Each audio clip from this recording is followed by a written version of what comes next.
A União das Casas Espíritas da Zona Norte apresenta O Espiritismo está no ar. Um programa que anuncia, esclarece e consola.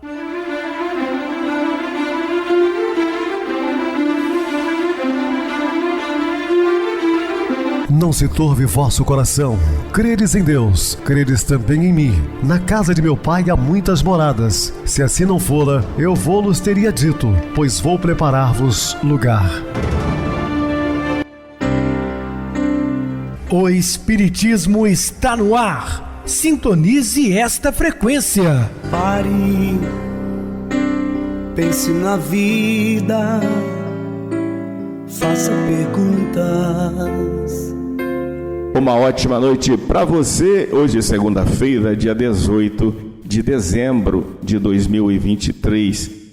Segunda-feira, está iniciando mais uma semana. Pedimos a Deus que nos abençoe. Rádio Clube FM, sua voz é a nossa voz. Estamos no ar de segunda a sexta, desde 2014 pela emissora, depois também pelo YouTube. O canal é Viver _ Melhor. Se inscreva, deixa seu like. Sua opinião é sempre importante para nós.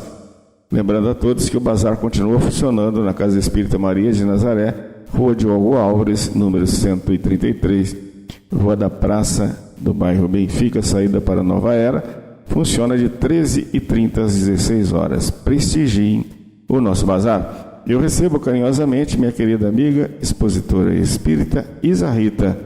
Uma boa noite, seja muito bem-vinda. Boa noite, Pedrosa, boa noite, queridos ouvintes. Mais uma semana começando, né? Graças a Deus que a gente pode estar aqui estudando o Evangelho de Jesus, que muito vai nos ajudar, né, na nossa caminhada.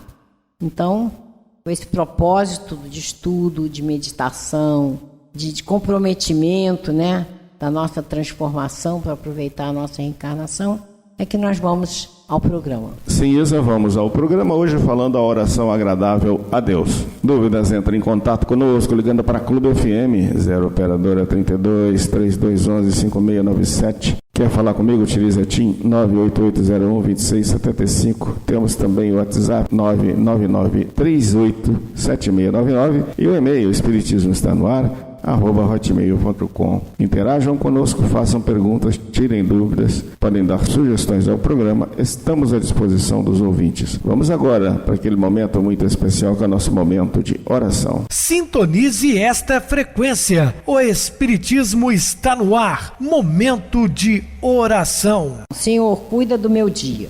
Desafoga minha cabeça de todos os problemas. Não me deixeis o pensamento prender-se a coisas fúteis, ao orgulho, a maledicência e ao pessimismo. Que o meu trabalho seja construtivo, no qual possa tratar a todos com atenção, com um sorriso nos lábios. Que onde eu estiver, olhe diretamente nos olhos das pessoas para senti-las e compreendê-las. Que não fale antes da hora, nem seja exigente demais, relaxado ou displicente. Que especialmente no meu lar mantenha permanente atitude de compreensão e carinho, calando a palavra que fere, servindo e compreendendo as necessidades dos familiares. Sobretudo, Senhor, lança sobre mim os raios luminosos da Tua presença, que me fortalecem e me tranquilizam, fazendo deste um dia inesquecível. Obrigada, Senhor. Estamos apresentando O Espiritismo está no ar. Bem, meus amados irmãos, estamos de volta com o assunto da noite, falando a oração agradável a Deus. É aquela parábola do fariseu e do publicano. O fariseu da parábola é símbolo de quem se supervaloriza, desconhecendo os seus próprios limites. Isso é comum no meio religioso, né? Alguns se posicionarem assim. Além disso, seu complexo de superioridade leva-o a olhar os outros com desprezo, certo de que não atingiriam a perfeição como ele. É muita audácia, né? Olhar para o outro e se sentir perfeito. Deste coração brotou uma oração arrogante que consistia numa alta exaltação, como que desejando que Deus lhe viesse dar os parabéns.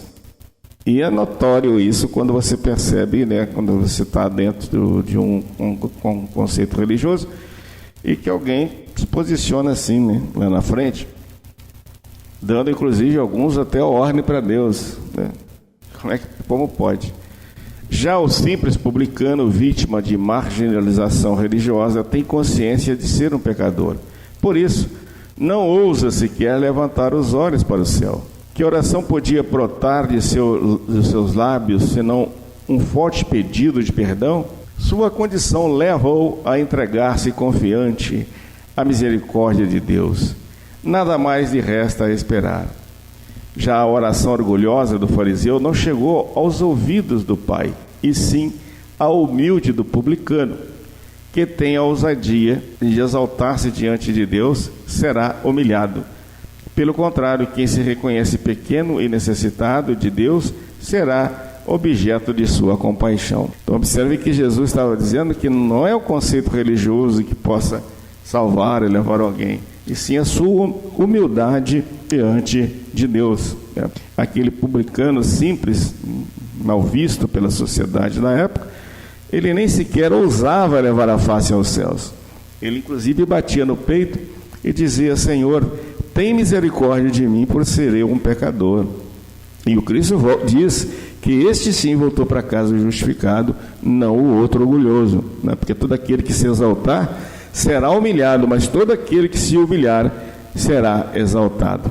Então, mostrando que não são os conceitos religiosos que possam fazer pessoas melhores, e sim a sua intimidade com a espiritualidade, a sua postura simples e humilde, congregação religiosa que você frequenta. Na tentativa de instruir Nicodemos, discípulo, às escondidas na casa da fé, Jesus retomou um fato importante da história do povo de Israel quando este caminhava pelo deserto. A experiência das dificuldades e rebelião contra Deus havia desencadeado um certo castigo divino que eles imaginavam, como se Deus pudesse ser um ser covarde, né? Ou irracível, para aplacar a ira divina. O próprio Deus recomenda a Moisés fundir uma serpente de bronze, assim quem porventura olhasse para ela seria poupado desse castigo. O que muitos dizem que isso aí é uma verdadeira idolatria, né? É claro que naquele momento era o Jeová que falava a Moisés.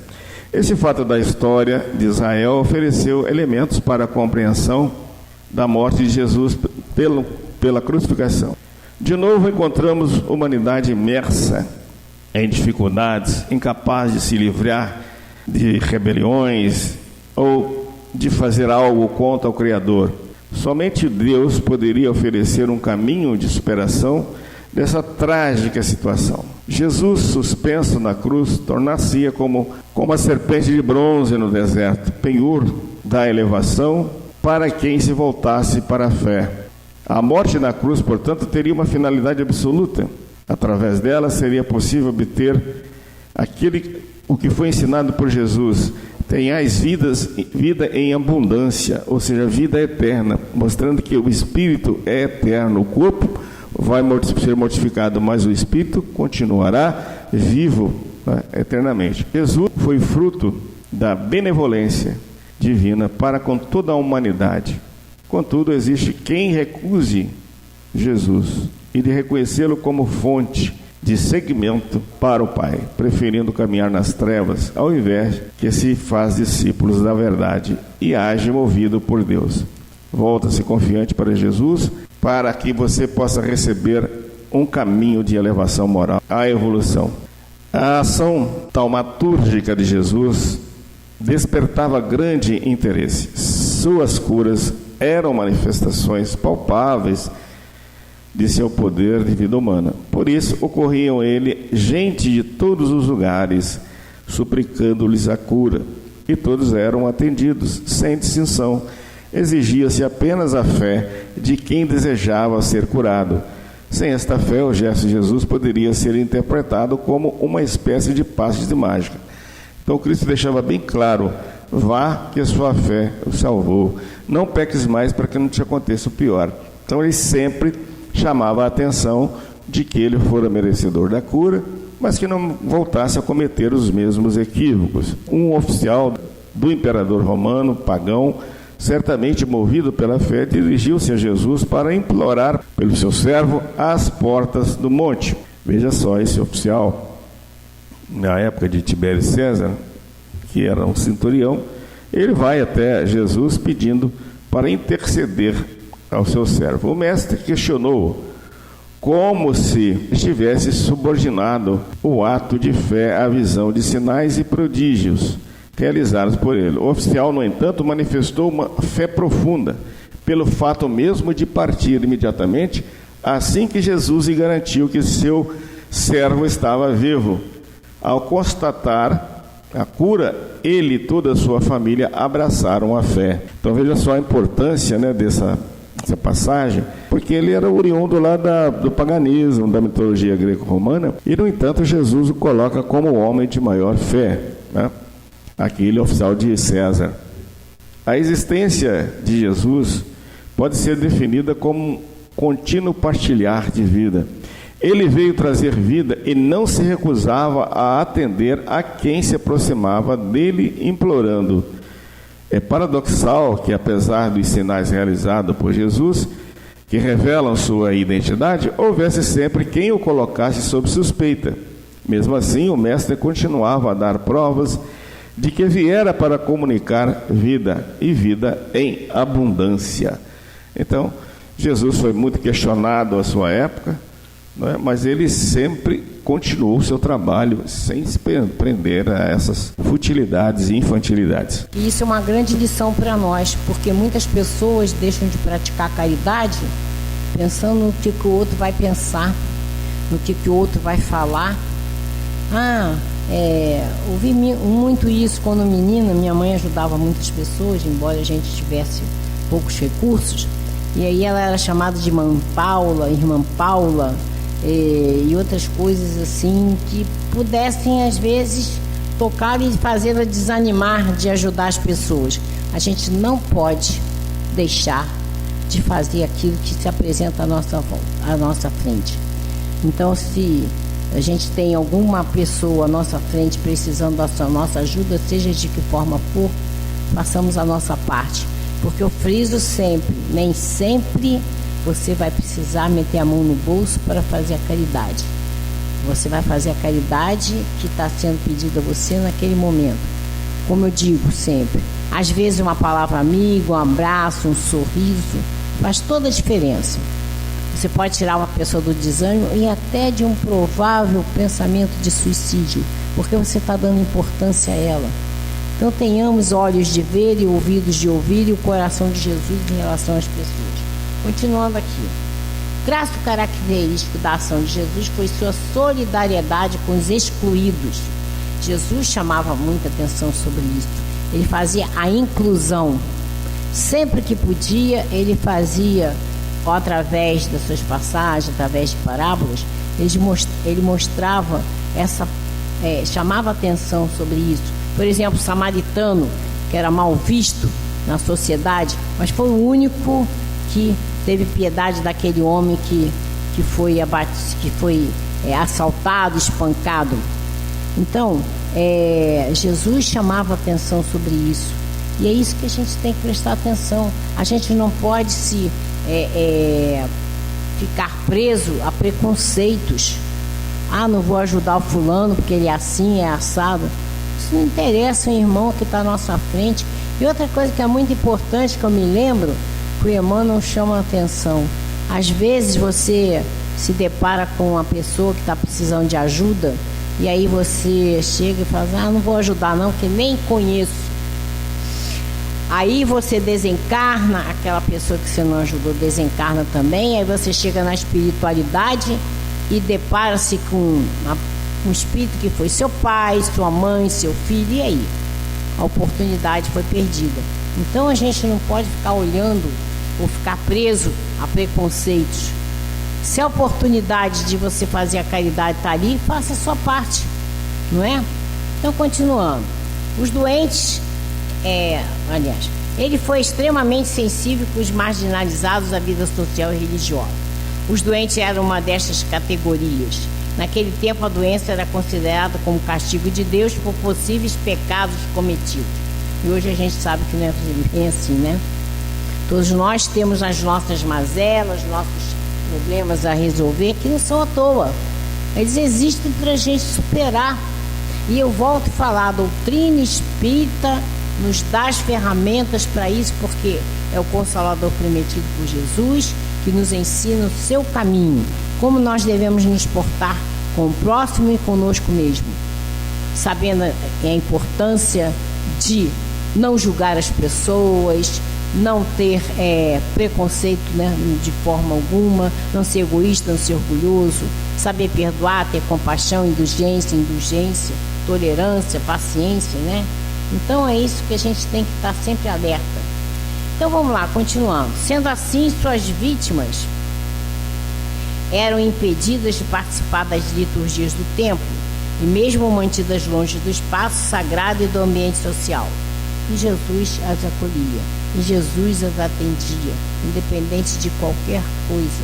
Porque a gente tem que lembrar que Deus nos olha por igual. O bom e o mal é filho de Deus.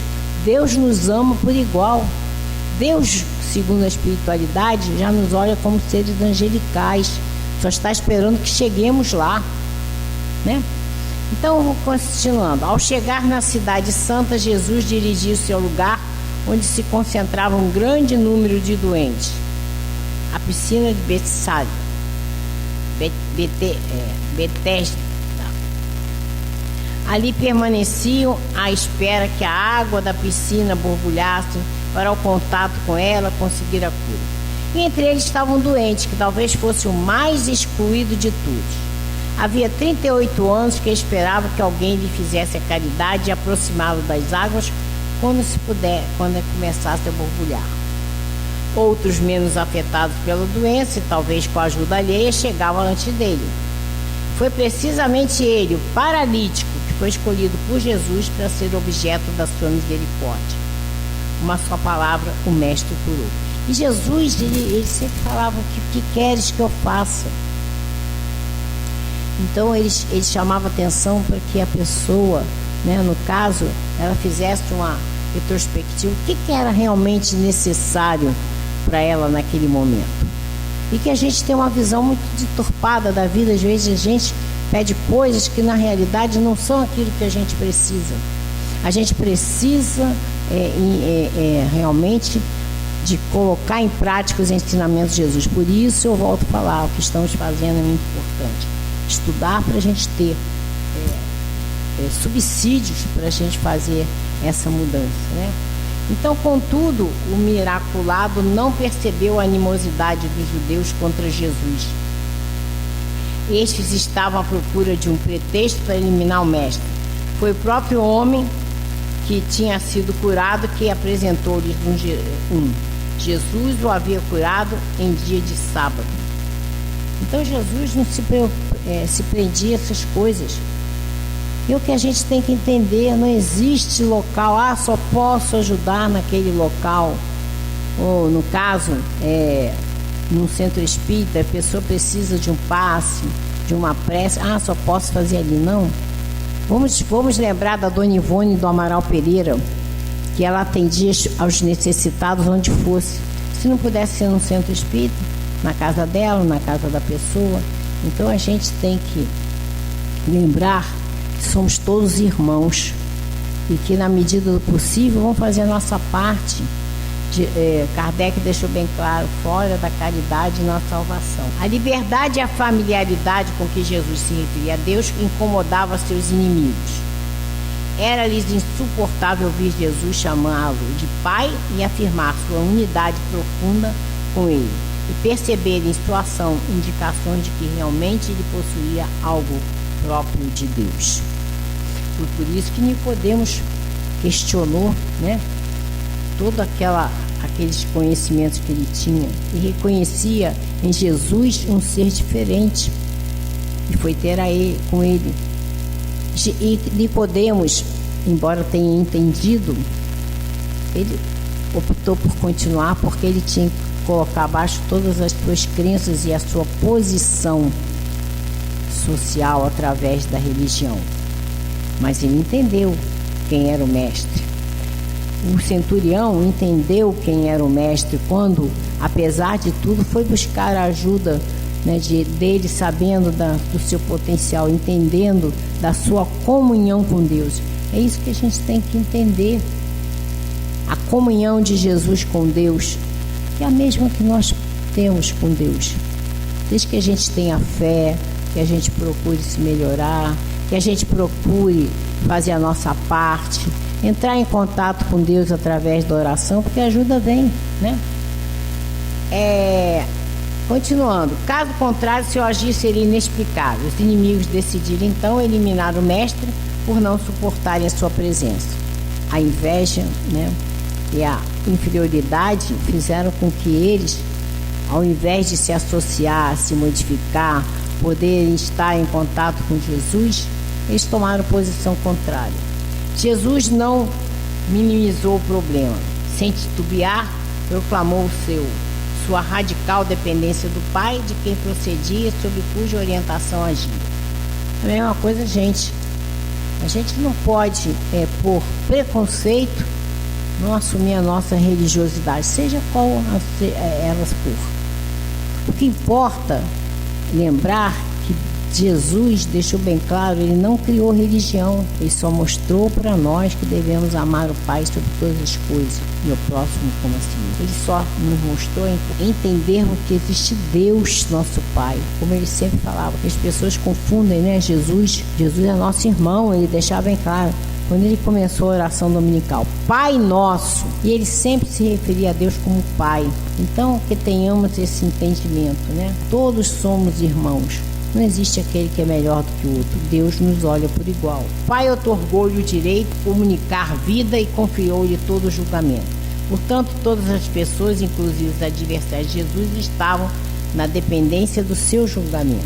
Ele haveria de julgar concedendo vida a quem praticou bem e castigando a quem praticou mal. Nós não somos castigados. A nossa consciência é que nos chama a atenção daquilo que a gente tem que melhorar. Muito bem, Isa, muito bem explicado. No programa de amanhã nós vamos falar sobre o Pai dar testemunho de Jesus. Vamos agora para o intervalo musical, a seguir a nossa oração final. Não há mais tempo a perder.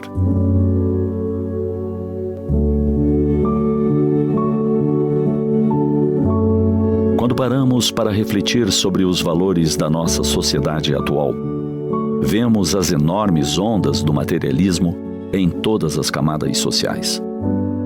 As noções básicas de dignidade foram quase totalmente abandonadas a pretexto de uma falsa liberdade. As guerras possibilitam fortunas acumuladas sobre cadáveres de inocentes. Falar a respeito de Deus é visto com maus olhos. A hipocrisia é maior do que a justiça. No coração de muitos esfriou o amor. Facilmente concluímos que estes são os tempos preditos desde há muito. Tempos em que os trabalhadores da última hora são chamados ao labor sem tardança. Em que o joio será separado do trigo e toda planta que o Pai Celestial não plantou será arrancada e lançada fora. Essas imagens fortes nos convidam à reflexão. Muitos ainda permanecemos em consciência de sono, nos atendo apenas às nossas funções orgânicas, como o alimento para o corpo, o sono reparador e a satisfação dos prazeres. Corremos do trabalho para o lazer e de novo para o trabalho, num círculo vicioso. Utilizamos nosso tempo cuidando das coisas que exaltam o nosso ego, esquecendo de cuidar do eu verdadeiro, nosso espírito imortal. Deixamos de levar em conta que após havermos percorrido nosso tempo na presente vida, somente restará o espírito que nunca morre.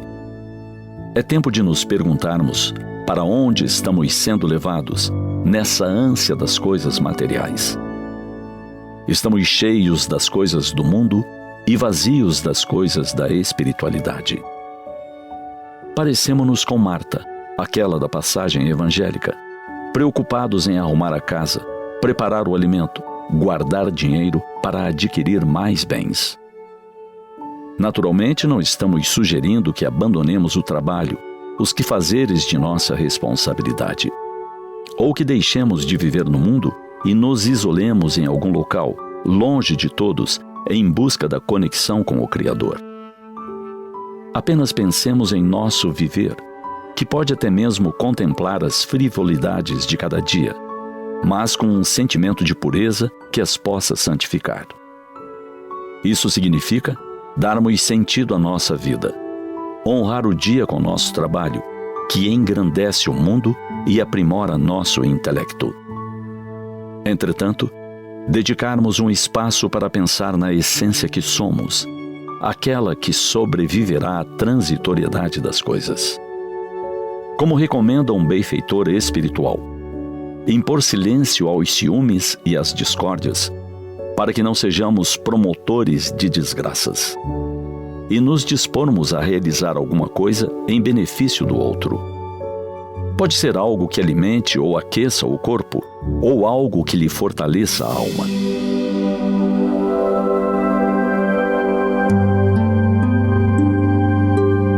Nem só de pão vive o homem, disse Jesus. E lembramos que o ser humano precisa do pão da alma, do carinho de um irmão, de um abraço afetuoso, para se sentir minimamente feliz. Nós mesmos não podemos viver na aridez dos sentimentos, como quem se encontra em um deserto de homens, sem nenhum oásis à vista. Não há mais tempo a perder. As guerras, as doenças, os desastres naturais, tudo nos convoca, todos os dias, a pensar no amanhã imortal. Aprontemos nossa bagagem com coisas positivas, ações beneméritas, pacificação interior.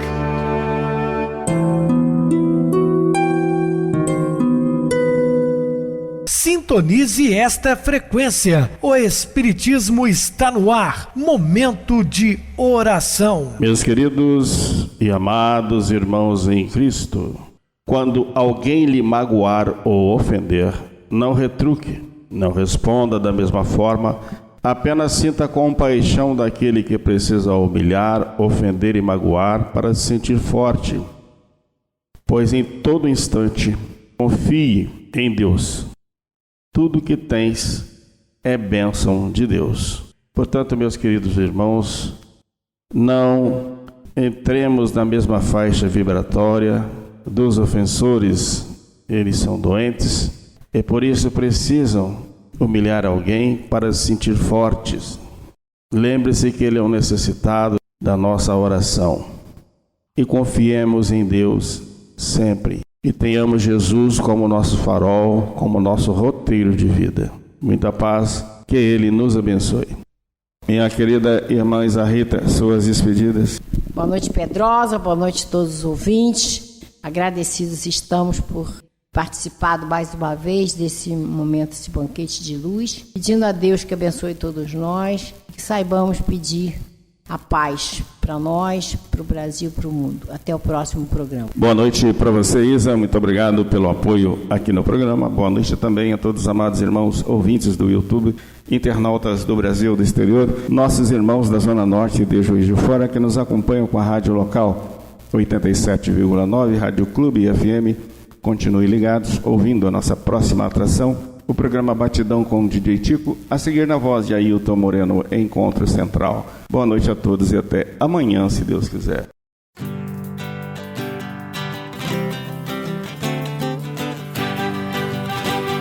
A União das Casas Espíritas da Zona Norte apresentou O Espiritismo está no ar, anunciando o Evangelho de Jesus, esclarecendo sua mensagem, consolando corações.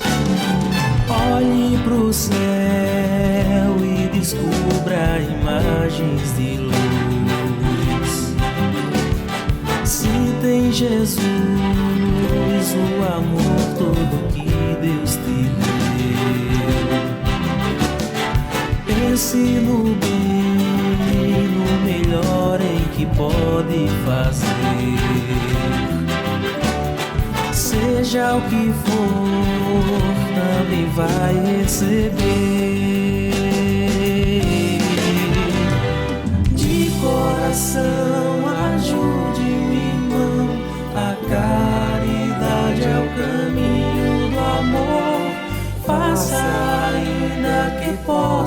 sofrer, pois bênçãos de Deus há de ter. Ame, perdoe e viva melhor a natureza, o céu e o mar. Veja o encanto que a vida nos dá, a chance eterna que temos para amar, para amar. Olhe pro céu e descubra imagens e luz. Sinta em Jesus o amor todo que Deus te deu. Pense no bem, no melhor em que pode fazer. Seja o que for, também vai receber. De coração ajude o irmão, a caridade é o caminho do amor. Faça ainda que possa sofrer, pois bênçãos de Deus há de ter. Ame, perdoe e viva melhor a natureza, o céu e o mar. Veja o encanto que a vida nos dá, a chance eterna que temos